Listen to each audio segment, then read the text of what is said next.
کہ آزاد کشمیر کے معاملے پر رنگ بازی ہو رہی ہے. وہ اس سے پہلے بھی یہ بات کر چکے ہیں اور اس سے ملتی جلتی اور بھی کافی سخت الزامات وہ لگاتے رہتے ہیں.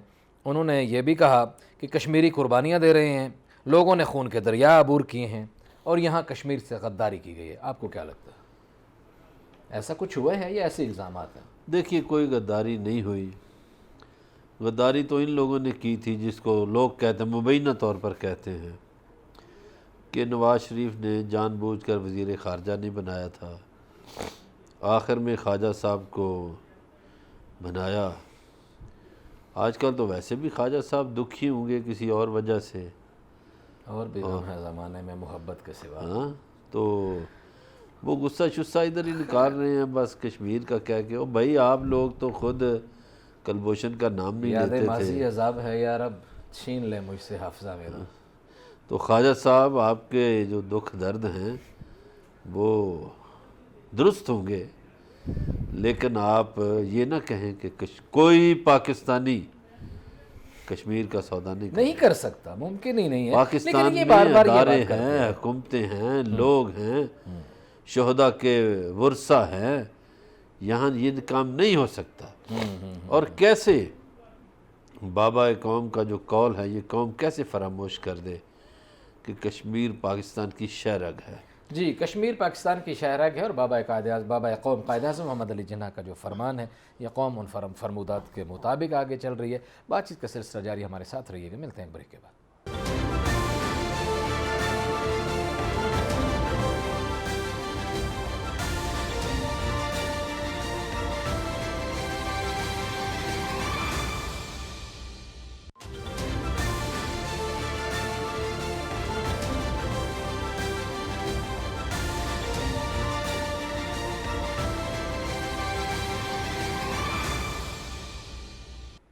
ویلکم بیک ناظرین. بریک پہ جانے سے پہلے مسئلہ کشمیر کے حوالے سے بات ہو رہی تھی, اور مسئلہ کشمیر کی بات ہے تو یقیناً دفتر خارجہ ملوث ہے, اور دفتر خارجہ کی بات ہے تو پچھلے دنوں ایک کام ہوا کہ پاکستان کی قومی اسمبلی نے متفقہ طور پر ایک قرارداد منظور کی, اور اس قرارداد میں یہ کہا گیا کہ فرانس سے پاکستان کا سفیر واپس بلایا جائے. یہ تمام لوگوں نے متفقہ طور پر کہا.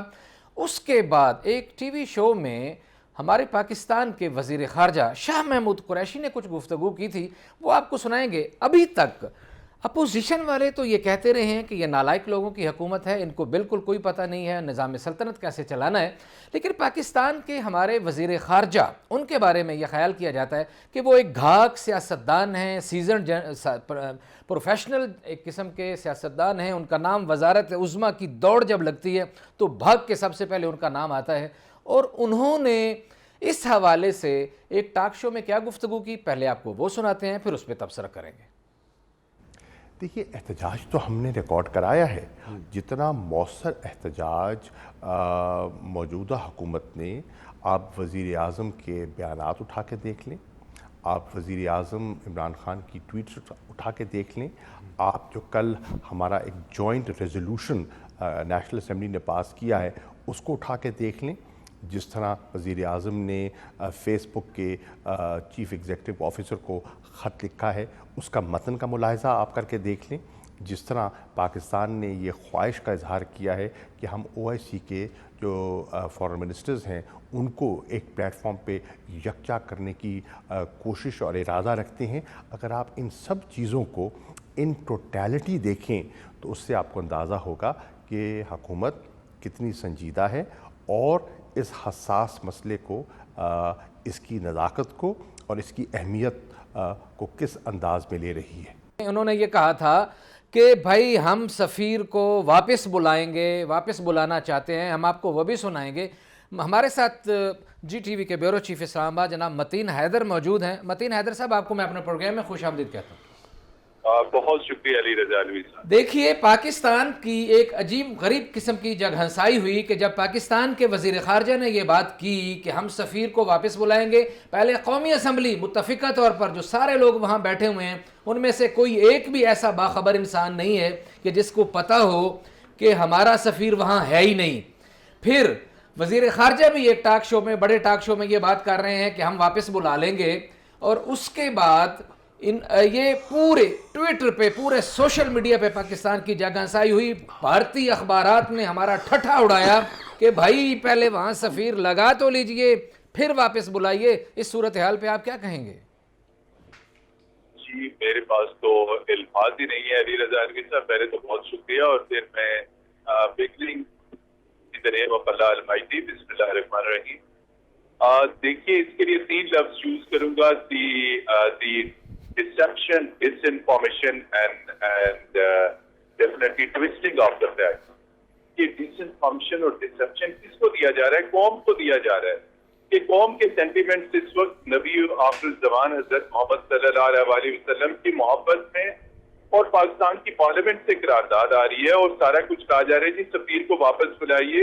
اور ابھی حالت یہ ہے پاکستانی وزارت خارجہ کی, اور جس طرح آپ نے ان کا کہا کہ وہ والا کلپ ابھی نہیں چلا جس میں کہہ رہے ہیں کہ ہم تو بلا سکتے ہیں, اس وقت آن ریکارڈ یہ ہے کہ پاکستان کا فرانس میں کوئی سفیر نہیں ہے. اور یہ نہیں کہ وہ ویٹ کر رہا ہے, سفیر اپوائنٹ ہی نہیں ہوا, تعینات ہی نہیں ہوئے. اور جو سفیر تھے وہ تقریباً کم و بیش 3 سے 4 ماہ پہلے ان کا تبادلہ فرانس سے بیجنگ کر دیا گیا. ان کا نام ہے ایمبیسڈر معین الحق. وہ اس وقت بیجنگ میں تعینات ہے اور اس سے پہلے وہ پیرس میں تعینات تھے. اور اس کے بعد کوئی انیشیٹ کیا ہی نہیں گیا. ابھی جو حال ہی میں تقریباً کم و بیش 15 سے 20 ممالک میں سفیروں کی اپوائنٹمنٹس کی گئی 3 ماہ قبل, اس میں پاکستان کی وزارت خارجہ کی سنجیدگی دیکھیے کہ فرانس جو سلامتی کونسل کا مستقل رکن ہے جسے P5 کنٹریز میں کہتے ہیں, وہاں کے لیے سفیر کی اپوائنٹمنٹ ہی نہیں کی گئی. باقی ممالک میں تو ایمبیسڈر گئے لیکن فرانس کے لیے ایمبیسڈر کی اپوائنٹمنٹ نہیں کی گئی. اور جب ہم نے دفتر خارجہ سے پوچھا تو انہوں نے کہا کہ جب موقع آئے گا تو ہم وہاں پہ کریں گے. میں صرف آپ کو یہ بتانا چاہتا ہوں کہ اس وقت پاکستان اور فرانس کے درمیان جو تعلقات ہیں وہ پہلے ہی انتہائی نچلی سطح پہ ہیں. اس وقت جو وہاں پہ ناظم الامور ہیں وہ بھی اپنی مدت پوری کر چکے ہیں اور وہ نیکسٹ آرڈرز کے لیے وہ وہاں پہ رکے ہوئے. تو یہ تو دفتر خارجہ کی سنجیدگی ہے. وزیر اعظم عمران خان صاحب کی ہم سنجیدگی اور ان کی جو کمٹمنٹ ہے اس کے اوپر شک نہیں کر سکتے. انہوں نے تو دل کی اتھاہ گہرائیوں سے اسلامی سربراہان جو ہے اور مسلم لیڈرز کو خط لکھا ہے. لیکن جب ہم ڈپلومیسی کی بات کرتے ہیں, جب ہم پاکستان کی پارلیمنٹ کے جذبات, وہ قرارداد کا مسودہ وہ ہم پیرس میں کس کے حوالے کریں گے؟ وہ ہم نے یقینی طور پہ ہمارا سفیر ہوگا, وہ جا کے فرینچ گورنمنٹ سے ملے گا, وہ جا کے وہاں پہ دیگر جو اقوام متحدہ کے دیگر ادارے ہیں وہاں ان سے ملے گا. تو جب ہمارا ایمبیسڈر ہی نہیں ہے تو فرانس کی حکومت کسی لوور ڈپلومیٹ کو کیسے قبول کریں گے؟ تو اس وقت آلریڈی انتہائی نچلی سطح پہ پاکستان اور فرانس کے تعلقات ہیں. متین صاحب اتنا اہم ملک ہے. جی جیسے کہ آج آپ کے نالج میں ہے کہ وزیر اعظم پاکستان نے تمام اسلامی ممالک کے سربراہان مملکت کو خطوط لکھے ہیں اس معاملے پہ ایکشن لینے کے لیے. ایک طرف وزیر اعظم ہاؤس اتنا ایکٹیولی اس طرح کام کر رہا ہے, وزیر اعظم پاکستان اور باقی اس ملک کے 20-22 کروڑ عوام اس معاملے پر اتنے دکھی ہیں, اتنے پریشان ہیں. ایسی پوزیشن میں دفتر خارجہ کا کردار جو ہے اس کو کتنی پھر کامیابی ہوگی ہمیں پاکستان کو یا وزارت عظمیٰ کے آفس کو؟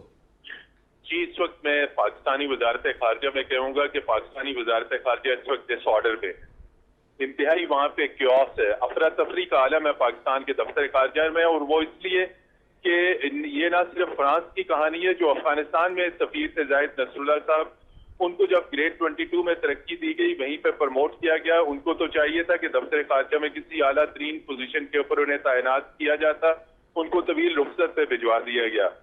نیچے لیول کے جو سفارتکار ہیں وہ کیس آپ کے سامنے ہے, اس پہ ہم تبصرہ نہیں کریں گے, صرف کہیں گے کہ وہ ہائی کورٹ اسلام آباد ہائی کورٹ میں دفتر خارجہ کے مڈ کیریئر ڈپلومیٹس گئے ہوئے کہ یہاں پر تعیناتیاں جو ہے وہ پک اینڈ چوز ہوتی ہیں. تو مجھے یہ بتائیے وزیر خارجہ کیا جواب دیں کہ دفتر خارجہ کو سنبھالنا ان کا کام ہے؟ ان معاملات کو جو اب عدالتوں میں پہنچ چکے ہیں کس کا کام ہے؟ وزیر تجارت یا خزانہ یا وزیر اعظم کا کام نہیں ہے. وزیر اعظم نے تو فل فلیج وزیر خارجہ لگایا ہوا ہے. اب جو آپ نے سوال کیا کہ وزیر اعظم نے جو خطوط لکھے اور جو ہماری ڈپلومیسی ہے, آپ اگر یہ حقائق قوم سے چھپائیں گے, یہ پارلیمنٹ سے چھپائیں گے. وزیر خارجہ نے سینٹ قومی اسمبلی میں تقریریں کی, وہ بتاتے کہ دفتر خارجہ نے فرانس میں سفیر اپوائنٹ کیوں نہیں کیا. 3 ماہ ہو چکے ہیں, اور اگر یہ 3 ماہ سے پروسیس شروع کرتے تو آج وہ سفیر پیرس جا کے اپنی ذمہ داریاں سنبھال چکے ہوتے. میں متین یہ صاحب سمجھتا ہوں کہ وزیر آپ اعظم کی کو خاصی مہارت ہے اور آپ اندر کی خبریں لاتے ہیں. اس سے پہلے کہ میں برلاس صاحب کی طرح بڑھوں, میرا آخری کویسچن آپ سے یہ ہے, اندر کی خبر پھر جاتے جاتے دیتے جائیے گا, کہیں کوئی دوڑ تو نہیں لگی ہوئی سفارشیوں کی, سلیکشن نہیں ہو رہی امبیسڈر کے لیے فرانس کے لیے؟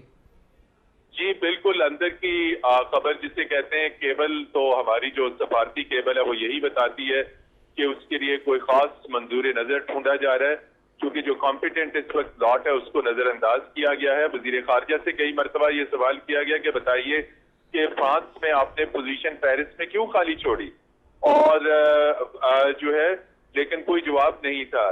تو ظاہری بات ہے ایک لمبا پروسیجر ہوتا ہے, ایمبیسڈر کی اپوائنٹمنٹ حکومت پاکستان کرتی ہے, پھر اس کے لیے متعلقہ حکومت اگریمہ بھجواتی ہے جس ملک میں وہ کیا جاتا ہے, پھر وہ پاکستان میں کرٹسی کالز کرتے ہیں, ایک پروسیجر ہوتا ہے, اگریمہ کی منظوری ہوتی ہے. تو اب اگر ہم یہ جا کے کریں گے تو اس میں اگلے 4-5 ماہ مزید لگ سکتے ہیں, لیکن ابھی بھی قوم سے حقائق چھپائے جا رہے ہیں. میں سمجھتا ہوں جو وزیر خارجہ نے کردار ادا کیا, پاکستان کے وزیر خارجہ نے قوم سے حقائق چھپائے, اور اب وزیر اعظم عمران خان صاحب کو چاہیے کہ بینگ دا ٹیم لیڈر وہ اب خود باز پرس کریں دفتر خارجہ کی, سیکرٹری خارجہ کی, وزیر خارجہ کی. بہت شکریہ متین صاحب. جی مظہر برلاس صاحب, یہ صورتحال ہے اور بتائیے اب کیا کہا جائے اس میں, یہاں کیا جائے. ابھی تو یہ ہمیشہ تو یہ کہتے ہیں اپوزیشن کی اس بات کی وجہ سے بھارت میں ہمارا مذاق اڑا دیا گیا. بھائی اب تو یہ حکومت کی دفتر خارجہ کی اس بات سے بھارت میں ہمارا جو مذاق اڑا ہے, میں نے آج جو میڈیا پہ ان کے اخبارات پڑھے ہیں میرا تو خون کھول رہا ہے.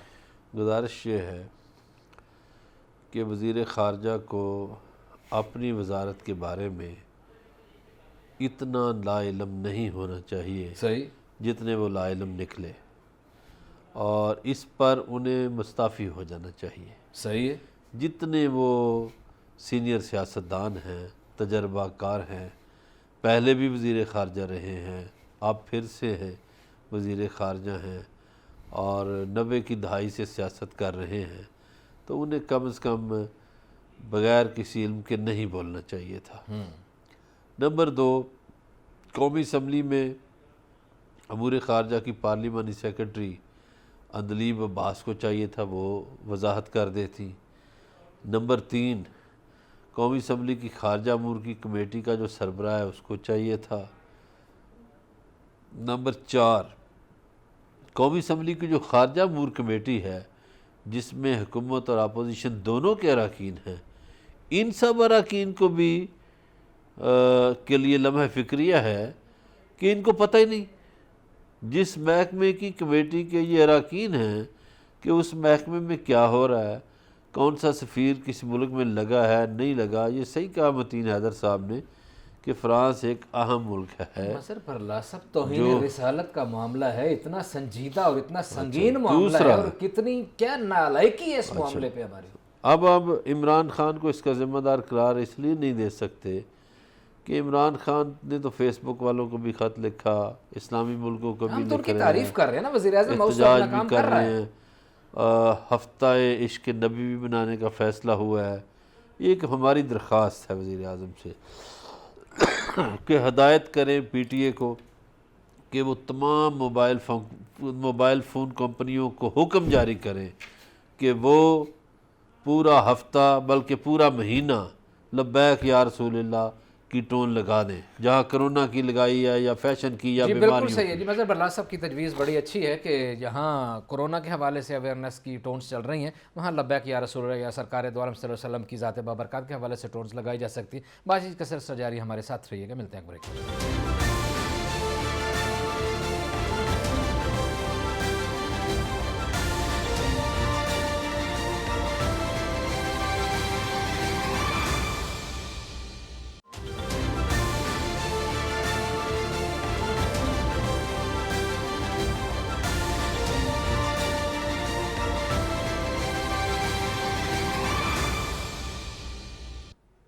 ویلکم بیک ناظرین. بریک پہ جانے سے پہلے ناموس رسالت صلی اللہ علیہ وآلہ وسلم کے حوالے سے بات ہو رہی تھی. عالمی برادری میں جو کیا گیا, فرانس نے جو کچھ کیا اس حوالے سے بات کی جا رہی تھی, اور فرانس کے رد عمل میں پاکستان میں جو کچھ ہو رہا ہے اس پر بھی بات کی جا رہی تھی. قومی اسمبلی نے کیا کہا وہ بھی آپ کے سامنے دکھانے کی کوشش کی. وزیر خارجہ شاہ محمود قریشی نے ایک ٹی وی ٹاک شو میں اس حوالے سے کیا بات کی وہ آپ کو سناتے ہیں.